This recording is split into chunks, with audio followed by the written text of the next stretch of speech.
Okay, so leaving off from the last video, when I inserted the picture did show up in the middle. And what we're going to do is basically click on that picture and drag it over to the second panel. We want to kind of put it right in the middle. So you'll notice that pink line showed up to let you know that that is the middle of that particular panel. And then what I'm going to do is basically make that picture bigger. Okay.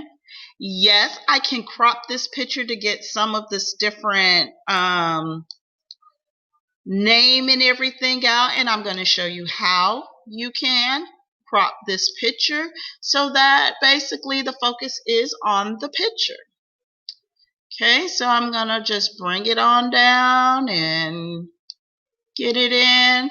And then what I'm going to do is while I have the picture selected, I'm going to come up and I'm going to click on crop. I will then take it right there in the middle where there's a little black handle, and I'm going to bring it in, and then I'm going to click crop again, and then I can stretch my picture out a little bit more, size it just right, and now my picture is in. Okay.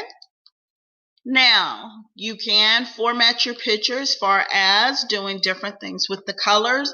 I do not mind. You want to make it where you are being very creative on what you are putting in to your brochure. Okay, so what I basically did was clicked on it and I did picture effects, and then I did a more beveled look, so it kind of softened up the edges some and it looks better. Okay, then I'm going to come down here below. I am going to delete that. Then what I'm going to do is draw a text box.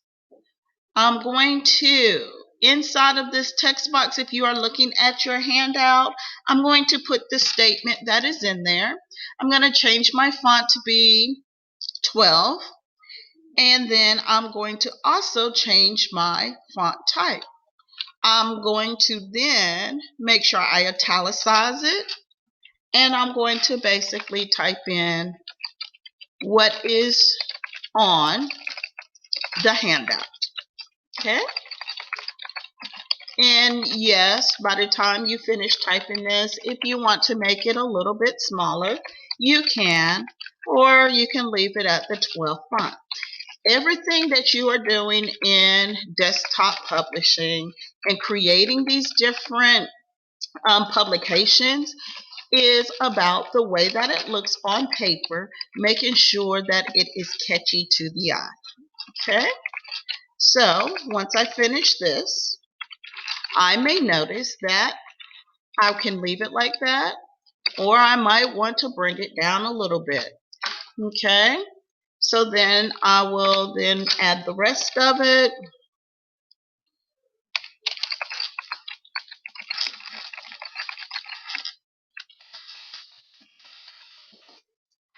And yes, I am going to probably make this a little bit smaller and make it at about a 10.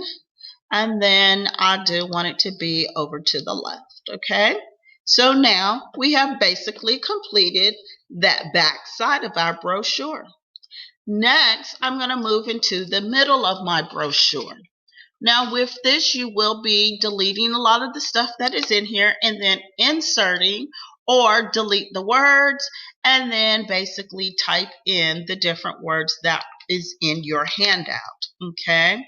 When you first look, you do have like an oval that has principles of design. So I'm going to delete the picture that's in there. And then I'm going to I can create it with the oval. So I'm going to click shapes. I have an oval. I also have a rounded rectangle.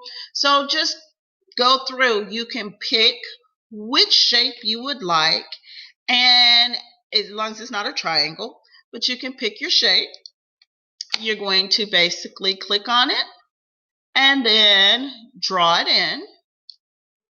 And then you're also going to create a text box in there so that you are able to then add text to that box.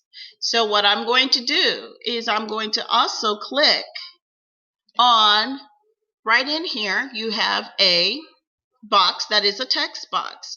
So then once I did that, then I'm able to basically click and create my text box inside.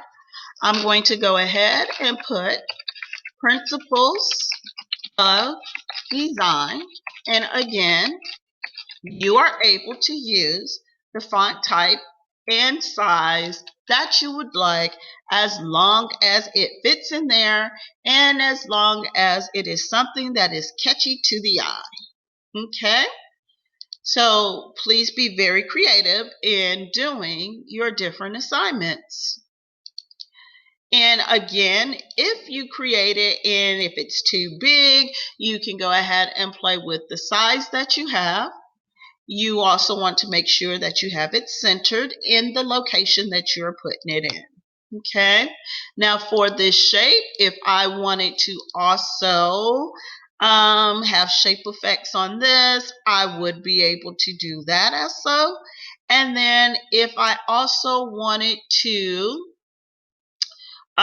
take it where some of the lines here is not such a heavy line, I would be able to also soften that up as well.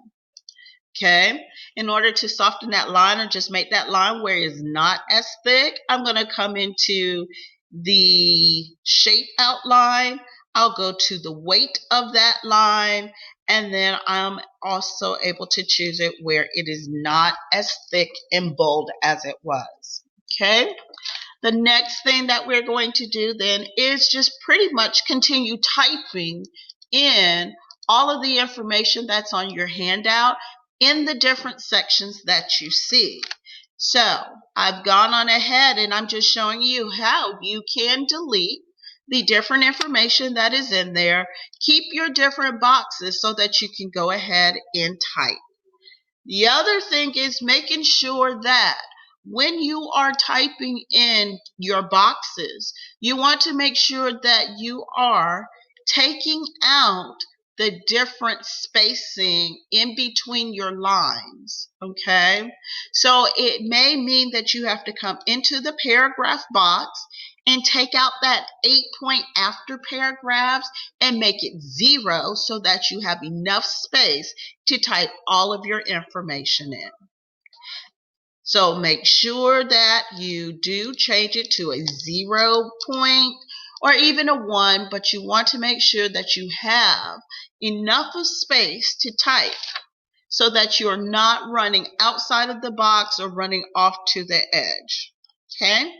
And just to let you know, yes, your different boxes here, you should be able to change the colors if you wanted to, add different stuff, but you will have an opportunity to do those different things when you get ready to create your next brochure.